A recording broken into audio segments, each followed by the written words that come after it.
ও বলাইদা, শীত তো দিন দিন দেখছি বেড়েই চলেছে। শীতের দিনে শীত লাগবে, এটাই তো স্বাভাবিক রে। আর তোরা হলি এখনকার ছোকরা, তোদের আবার কিসের শীত? হ্যাঁ, শীত কি ছোকরার বুড়ো মানে? এখানে না বসে থেকে বাড়ি যাই বাপু, থাকো তুমি। আমিও চলে যাব। তুই আছিস বলে এখনো দোকানটা খুলে রেখেছি। তুই চলে গেলে এতক্ষণে আমিও চলে যেতুম। ও, চলি তাহলে আমি। কথাটা বলে নরেশ বাড়ির দিকে হাঁটতে লাগলো। দোকানে শুধু বলাই একাই নয়, সাথে আরেকজন বসেছিল। তবে সে বলাইয়ের আগে থেকেই এখানে বসে রয়েছে। এতক্ষণ বসে থাকার পরেও তার মুখ থেকে একটা টু শব্দ বের হয়নি। কি মশাই, এবার উঠুন। সেই সন্ধে থেকে তো এখানেই বসে রয়েছেন। আমি এবার দোকান বন্ধ করে বাড়ি যাব।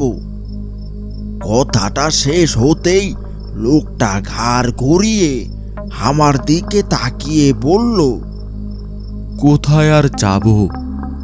আমার যে এখন মুক্তির দরকার। এই প্রথম তার গলাটা শুনলাম। খ্যানখ্যানে একটা গলা, শরীর যেন কেমন ফ্যাকাশে বর্ণের। তার কথা শুনে বুঝলাম হয়তো কোনো বিপদে পড়েছে লোকটা। কেন, বাড়ি ঘর নেই নাকি? ছিল, তবে এখন কিছুই নেই। মানে কি হয়েছে বলুন তো? আমি আমার জীবনে অনেক বড় একটা পাপ করেছি, আর তার ফল এখন পাচ্ছি। কি করেছেন আপনি? আজ থেকে আরো 2 বছর আগে এমন একটা চার দোকানে বসে চা খাচ্ছিলাম, আর সেখানে আমাদের গ্রামের বোসবাবু আসে। আরে বোস দাদা যে, আসুন আসুন। বিমল, তুই এখানে? তোকে তো বেশ কিছুদিন পর দেখলাম। তো বল, কি খবর তোর? আর কি খবর বলবো দাদা, চাকরি ছাড়া বেশ বিপদেই আছি। কি বলছিস? আমার অফিসেও একজন অ্যাসিস্ট্যান্ট দরকার। বেশ কিছুদিন ধরেই খুঁজছি। তুই কি করবি চাকরিটা? কি বলছো দাদা, করব না আবার? তুমি বললে কাল থেকেই শুরু করে দেব। বেশ বেশ, আমি অফিসে কথা বলে রাখবো। তুই কাল সকাল সকাল চলে আসিস। তার পরের দিন থেকেই চলে যাই বিক্রমপুর ব্যাংকে। সেই ব্যাংকেই অ্যাকাউন্টার পোস্টে চাকরি করেন বোসবাবু। আমি সেখানে তার অ্যাসিস্ট্যান্ট পদে চাকরি শুরু করলাম। বেশ কিছুদিন চাকরি করতে করতে অফিসের ম্যানেজারের সাথে বেশ ভালো সম্পর্ক হয়ে যায় আমারও বেশ ভালোই দিন কাটছিল। 5,000 টাকা বেতনে মোটামুটি ভালো মতোই দিন চলছিল। আরও কিছুদিন যাওয়ার পর এই 5,000 টাকাও আমার যেন কম পড়ছিল। অমন চড়া বাজারে ওই সামান্য 5,000 টাকায় কি হয়? তখন আমার মনের ভিতরে এক শয়তানি বুদ্ধির প্রভাব ঘটে। বোসবাবুর পোস্টটা আমি পাওয়ার জন্য মরিয়া হয়ে উঠলাম। তার যা বেতন ছিল সেটা দিয়ে বেশ আরামেই দিন কাটবে আমার। তবে বোসবাবু এই ব্যাংকের খুবই সৎ এবং পরিশ্রমী একজন কর্মচারী। ম্যানেজার বাবু তাকে কখনোই চাকরিচ্যুত করবে না। তাই আমি এক ফোন দিয়ে আটলাম। একদিন সকালে সবার আগে ব্যাংকে এসে অ্যাকাউন্ট থেকে কিছু টাকা চুরি করলাম। তারপর যখন সবাই অফিসে আসলো এবং জানাজানি হলো। সবাই বোসবাবুকে চেপে ধরলো।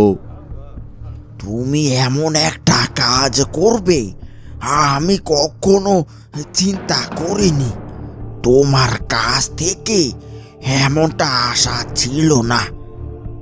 স্যার স্যার আমার কথাটা শুনবেন প্লিজ। আমি আমি কিচ্ছু করিনি। এই পুরো ঘটনাটা আমি পিছে দাঁড়িয়ে দাঁড়িয়ে দেখছিলাম আর মনে মনে আনন্দ অনুভব করছিলাম। সেদিন সেখান থেকে অপমান করে বের করে দেওয়া হয় বোসবাবুকে। সে দুঃখক্লান্ত মুখ নিয়ে সেখান থেকে বেরিয়ে গেল। ম্যানেজারের সাথে ভালো সম্পর্ক গড়ে তোলায় বোস দাদার জায়গাটা আমার হয়ে গেল। এভাবে 2 দিন কেটে গেল। একদিন সকালে অফিসে আসতেই শুনলাম, বিমল, শুনেছ? বোস তো গলায় দড়ি দিয়েছে। ম্যানেজারের মুখে কথাটা শুনে বুকের ভেতরটা কেঁপে উঠল। অফিসের সবাই সহ ছুটে গেলাম বোস দাদার বাড়িতে। সেখানে গিয়ে দেখি বোস দাদা বাড়ির পাশের আম গাছের ডাল থেকে ঝুলছে। তারপর জানতে পারলাম চুরির অপবাদ তিনি সহ্য করতে পারেনি, তাই গলায় দড়ি দিয়ে দেহ ত্যাগ করেছে। কি কি বলছেন আপনি? আপনি কি মানুষ নাকি? একটা মানুষকে এইভাবে মেরে ফেললেন? আপনার তো শাস্তি হওয়া দরকার। ঠিক বলেছেন, আর সেটাও আমি পেয়েছি। মানে? বোস দাদা মারা যাওয়ার পর দিনগুলো ঠিকই কাটছিল। সপ্তাহখানিক পর একদিন রাতে আমি অফিস শেষ করে বাড়ির জন্য রওনা দিলাম। ব্যাংক থেকে আমার বাড়ি হেঁটে যেতে প্রায় মিনিট 20 সময় লাগে। তবে আমার বাড়ি আর ব্যাংকের মাঝে বোসবাবুর বাড়ি পড়ে। প্রতিদিনের মতো সেদিনও হাঁটা শুরু করলাম বাড়ির উদ্দেশ্যে। সেদিন কুয়াশায় চারপাশ সাদা হয়েছিল। এক হাত সামনেও কি রয়েছে সেটাও ভালো করে দেখা যাচ্ছিল না। আমি হাঁটতে থাকলাম। বেশ খানিকক্ষণ হাঁটার পর বোসবাবুর বাড়ির সামনে দিয়ে পার হয়ে একটু সামনে যেতেই পেছন থেকে একটা ডাক ভেসে এলো। কোথায় যাচ্ছিস বিমল?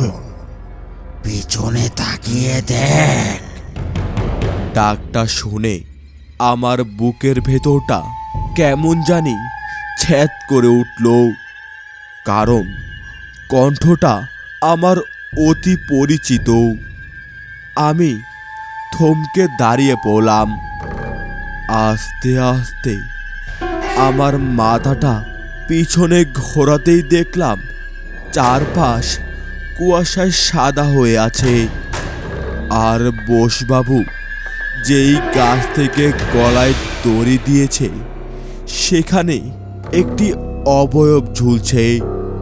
কুয়াশা ভেদ করে ভালো মতো তাকাতেই দেখি এই যে বোস দাদা। তবে সে যে আর জীবিত নেই সেটা বুঝতে আমার আর বাকি রইল না। সেই আম গাছের ডাল থেকে বোস দাদা ঝুলছে। তার চোখ দুটো যেন একটা জ্বলন্ত আগুনের ফুলকি, আর সেখান থেকে ফিকরের রক্ত বেরিয়ে আসতে চাইছে। এই যেন 7 খাত জম আমার সামনে। বোস দাদা, আমায় ক্ষমা করে দাও। আমি তোমার সাথে অনেক বড় অন্যায় করেছি। আমায় ক্ষমা করে দাও। ক্ষমা? তোর জন্য আমার আজ এই অবস্থা। তোকে আমাকে উপকারের এই পরিণাম দিলি তুই? আমার ভুল হয়ে গেছে, আমায় ক্ষমা করে দাও দাদা, আমায় আমায় ক্ষমা করো। তোর মতন শয়তান মানুষের বেঁচে থাকার কোনো অধিকার নেই। এই কথা বলতে বলতেই দেখলাম একটা ফাঁসির দড়ি আমার দিকে এগিয়ে আসলো, আর সেই দড়ি আমার গলায় চাপড়ে ধরলো আর আস্তে আস্তে শূন্যে তুলে ফেললো।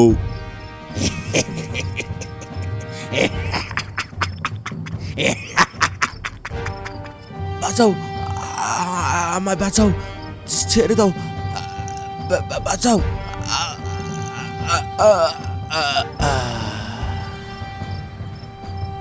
এসব কি অদ্ভুত কথা বলছেন? তাহলে আপনি সেদিন সেখান থেকে বাঁচলেন কিভাবে? কে বলেছে আমি বেঁচে ফিরেছি?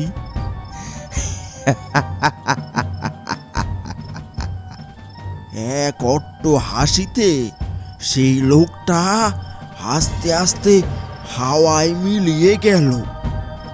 আমি আমার বাক শক্তি হারিয়ে পাথরের ন্যায় হা করে চেয়ে রইলাম। গল্পটি ভালো লেগে থাকলে ভিডিওতে লাইক এবং চ্যানেলটি সাবস্ক্রাইব করে আমাদের পাশেই থাকুন।